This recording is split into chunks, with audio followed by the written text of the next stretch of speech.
नमस्कार दोस्तों, स्वागत है आपका आपके अपने YouTube channel GK with SR sir में। आज अपन बात करने वाले हैं बांग्लादेश में चल रहे भारत विरोधी आंदोलन के बारे में दोस्तों। हाँ दोस्तों, जैसा कि आपको थंबनेल पर दिख रहा होगा कि तो फिर पहले भारतीय कपड़े जलाओ, बांग्लादेशी पीएम ने ऐसा बयान क्यों दिया दोस्तों। अपन इसके बारे में विस्तृत तौर पर चर्चा करने वाले हैं। बांग्लादेश के पूर्व प्रधानमंत्री खालिदा जिया और उसके और अन्य विपक्षी दलों ने भारत के सामानों का बहिष्कार करने का निर्णय लिया दोस्तों, क्योंकि बांग्लादेश के पूर्व प्रधानमंत्री खालिदा जिया और उसके बेटे तारिक रहमान पर बांग्लादेशी कोर्ट ने भ्रष्टाचार के कई आरोप लगाए हैं दोस्तों, जिसकी वजह से ये चुनाव लड़ नहीं सकते। 2018 के बाद में इन्होंने चुनाव लड़ा नहीं है और ना ही इनको लड़ने की अनुमति है दोस्तों, जिसके कारण इन्होंने चुनाव में जाने के बजाय सड़कों पर जाने का निर्णय लिया दोस्तों। इसमें मुख्य विपक्षी party BNP Bangladesh national party ने भारत विरोधी प्रोपेगेंडा अपनाया दोस्तों, क्योंकि यह पाकिस्तान समर्थित पार्टी है।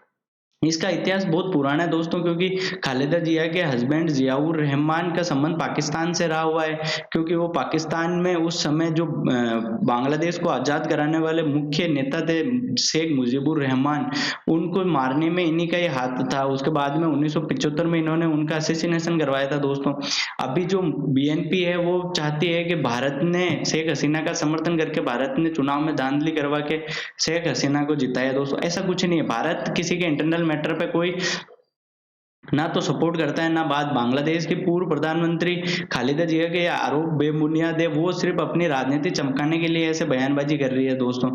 उसके बाद में बांग्लादेश की प्रधानमंत्री शेख हसीना ने भारत में खुलकर बयानबाजी करी। उन्होंने साफ तौर पर बांग्लादेश के सांसदों को कहा है कि आप में से कितने लोगों ने अपनी बीवियों की साड़ियां जलाई है दोस्तों, क्योंकि उन्होंने कहा है कि आपकी जितनी भी बीवियां महंगी साड़ियां पहनती है वो भारत से ही बनकर जाती हैं दोस्तों। आज भारत और बांग्लादेश के बीच में भारत 19 बिलियन डॉलर का सामान बांग्लादेश को एक्सपोर्ट करता है और 2 बिलियन डॉलर का भारत इंपोर्ट करता है दोस्तों। आज बांग्लादेश भारत और बांग्लादेश के बहुत अच्छे संबंध है, उसके पीछे का कारण है क्योंकि शेख हसीना भारत समर्थित प्रधानमंत्री है। इससे पहले जब खालिदा जिया हुआ करती थी, खालिदा जिया का शासन 1991 से 96 तक और 2001 से 2006 तक ये बांग्लादेश की 9वीं प्रधानमंत्री रही हुई है खालिदा जिया। उस समय ये चाइना के बहुत ज्यादा करीब और पाकिस्तान के बहुत ज्यादा करीब मानी जाती थी। जब खालिदा जिया का शासन बांग्लादेश में हुआ करता था तब पाकिस्तान की खुफिया एजेंसी आईएसआई का मुख्य गढ़ हुआ करता ढाका का उपयोग वो भारत विरोधी गतिविधियां होने में करने देती थी। बांग्लादेश समर्थित भारत सरकार इसलिए है क्योंकि शेख हसीना ने 2016 में जब शी जिनपिंग की यात्रा बांग्लादेश में हुई थी, तब शी जिनपिंग ने बांग्लादेश में 25 अरब डॉलर का निवेश करने का ऐलान किया था। उसके बावजूद भी बांग्लादेश की प्रधानमंत्री खालिदा जिया ने इस पर ज्यादा दिलचस्पी नहीं दिखाई दोस्तों, क्योंकि बांग्लादेश और भारत के अच्छे संबंध है। भारत और बांग्लादेश वर्तमान समय में बहुत अच्छे अलाई बन चुके हैं। भारत और बांग्लादेश की सीमाओं में कुछ आदान प्रदान हुआ है। भारत के गांव बांग्लादेश को दिए क्योंकि उसमें बांग्लादेशी निवास करते थे, और बांग्लादेश के गांव भारत में आए क्योंकि वहां पर भारतवासी निवास करते थे। अब अपन बांग्लादेश का इतिहास जानते हैं दोस्तों। बांग्लादेश कैसे बना, बांग्लादेश के बनने के पीछे का कारण क्या था दोस्तों। इसका एक बहुत बड़ी साजिश थी दोस्तों, क्योंकि बांग्लादेश पहले पूर्वी पाकिस्तान का हिस्सा हुआ करता था और पश्चिमी पाकिस्तान अपने आप को बांग्लादेश से श्रेष्ठ मुसलमान मानते थे, क्योंकि बांग्लादेश पश्चिमी पाकिस्तान के लोग बड़े ही कद काटी के लोग हुआ करते थे, बड़े पठान टाइप के, और बांग्लादेश के लोग थोड़े छोटे कद काटी के और नाटे और थोड़े काले हुआ करते थे। इस वजह से ये लोग आपस में भेदभाव करते थे।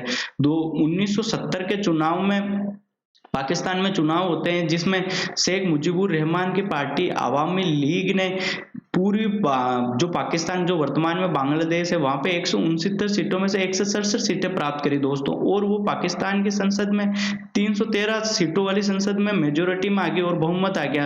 अब पश्चिमी पाकिस्तान के लोगों को ये मतलब हजम नहीं हुआ, क्योंकि वो चाहते ही नहीं थे कि उनके अलावा कोई पूर्वी बंगाल के लोग आके उनके ऊपर शासन करे। तो सेना पश्चिमी पाकिस्तान के कंट्रोल में थी, तो इन्होंने क्या करा है कि पाकिस्तान ने पूरी पाकिस्तान में 4 इन्फेंट्री लगा दी ताकि यहाँ पर आंदोलन हो रहे हैं उनको दबा सके। शेख मुजीबुर रहमान को अलगाववाद का आंदोलन लगा के आरोप लगा के उनको जेल में डाल दिया। ये अलगाववाद का आंदोलन लगाना पश्चिमी पाकिस्तान के लोगों को बहुत भारी पड़ा दोस्तों। इसके पीछे का कारण था क्योंकि शेख मुजीबुर रहमान जो पाकिस्तान जो वर्तमान में बांग्लादेश है यहाँ पे हीरो बन गए, तो लोग इनके समर्थन में सड़कों पर आ गए, और पाकिस्तान की पाकिस्तान सेना ने यहाँ पे 4 इन्फेंट्री तैनात करती है और गोलियां, रेप, हत्या ये बहुत ही ज्यादा संख्या में बांग्लादेश में होने लग गया। तो बांग्लादेश में लोग बांग्लादेश से चलकर भारत में आने लगे। एक साल के अंदर भारत में लगभग 1 करोड़ से ज्यादा शरणार्थी भारत में प्रवेश करके भारत सरकार में चिंता बढ़ गई। उसके बाद में भारत की प्रधानमंत्री इंदिरा गांधी ने विदेशों के दौरे आरंभ कर दिए। विदेशों में भारत के प्रधानमंत्री अमेरिका गए, जिसमें रिचर्ड निक्सन से जाकर उन्होंने बात करी, लेकिन रिचर्ड निक्सन ने कोई भी भारत की सहायता करने से मना कर दिया, क्योंकि रिचर्ड निक्सन पाकिस्तान समर्थित माने जाते थे। वो चाहते थे कि पाकिस्तान में जो सरकार है उसको 2 महीनों का समय दिया जाए, उसके बाद में चुनाव को वापस देखा जाए। लेकिन ऐसा नहीं था, क्योंकि बांग्लादेश और भारत की टेंशन बढ़ गई। तो भारत ने साफ तौर पर चेतावनी दी कि अगर किसी भी तरीके से पाकिस्तान भारत पर आक्रमण करता है तो उसका मुंह तोड़ जवाब दिया जाएगा। दोस्तों फिर क्या हुआ कि पाकिस्तान ने 3 दिसंबर 1971 को भारत पर हमला कर दिया। भारत के अमृतसर और आगरा पर हवाई हमला करे, जिसमें भारत की हवाई पट्टियों को बहुत ज्यादा नुकसान हुआ। उसके बाद में भारत ने वापस पाकिस्तान पर हमला कर दिया और 16 दिसंबर 1971 को पाकिस्तान की सेना ने 90,000 सैनिकों ने भारत के सामने आत्मसमर्पण कर दिया और नया देश बांग्लादेश उभर कर आया दोस्तों, जिसमें भारत ने बांग्लादेश की मुक्ति वाहिनी सेना को ट्रेंड किया ताकि वो जाकर बांग्लादेश में लड़ सके। इसके बाद में देखते हैं दोस्तों, ये देखो आपके अभी बांग्लादेशी पीएम ने साफ तौर पे कहा है कि भारत के विरोध में जो भी प्रोपेगेंडा कर रहे हैं जो बीएनपी के पार्टी, उनसे उनको कुछ भी हासिल नहीं होने वाला। अभी बीएनपी के एक नेता ने एक प्रेस कॉन्फ्रेंस के दौरान कश्मीरी शॉल को फेंका है दोस्तों, और कश्मीरी शॉल को जलाया है। इससे कुछ फर्क नहीं पड़ने वाला दोस्तों। भारत और बांग्लादेश के बहुत अच्छे संबंध है। यह है खालिदा जिया दोस्तों, और बांग्लादेश में ये मेजर पार्टी है। खालिदा जिया के संबंध बीएनपी से है दोस्तों। या Indian tourist and Maldives industry feel the pinch report. देखो जब से भारत और मालदीव के संबंध बिगड़े हैं दोस्तों, उसके बाद में मालदीव की तर्ज पे ही ये बांग्लादेश के लोग भारत के विरोध में उतरे हैं। इनको पता नहीं है कि भारत अभी वो पहले वाला भारत नहीं रहा। अब भारत ग्लोबल साउथ का लीडर बनकर उभरा है। अब भारत बाई चॉइस नहीं है। अब आप पहले जैसे दुनिया में 2 राष्ट्र हुआ करते थे, जैसे रशिया और यूएसए, इन दोनों के बीच में जो रहते थे उनको नॉन अलाइव मूवमेंट के देश, और दोनों या तो आप पश्चिमी देशों के समर्थित हो या विरोधी हो, ऐसे हुआ करता। अब आप भारत के साथ हो या भारत के विरोध में। अब आप भारत की नीतियां भारत खुद तय करता है। अब भारत किसी के दबाव में नहीं आता दोस्तों।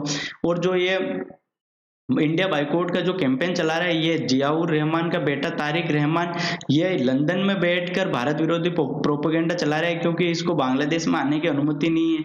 क्योंकि इन्होंने इतने सारा फंड जो बांग्लादेश में विदेशी निवेश आया करता था, उसको मतलब भ्रष्टाचार के माध्यम से इसने हड़प लिया था। तो इसको बांग्लादेश में आने की तक परमिशन नहीं है दोस्तों। यह है खालिदा जिया के हस्बैंड जियाउर रहमान, जिन्होंने शेख मुजीबुर रहमान की हत्या करवाई थी 1975 में दोस्तों। जय हिंद दोस्तों, आज के लिए बस इतना ही। आपको सेशन पसंद आया तो लाइक करें, शेयर करें, ज्यादा से ज्यादा संख्या में सब्सक्राइब करें। जय हिंद दोस्तों।